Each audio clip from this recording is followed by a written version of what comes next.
வகை ஜெனியுடன்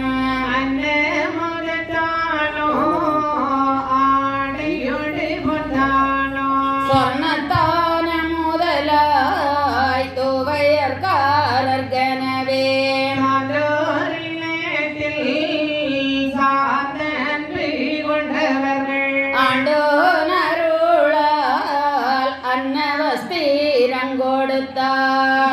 ஐயாவுடைய பிள்ளைங்க எல்லோரும் ஐயா 1016 சேனலை லைக் பண்ணுங்கள், சப்ஸ்கிரைப் பண்ணுங்கள், பக்கத்தில் உள்ள பெல்லைக்கானை கிளிக் பண்ணிக்கோங்க.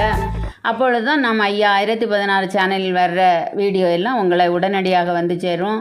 உங்கள் நண்பர்களுக்கு ஷேர் பண்ணுங்கள். உங்களுடைய கருத்துக்களை எல்லாம் கமெண்டில் சொல்லலாம். ஐயா உண்டு. நன்றி.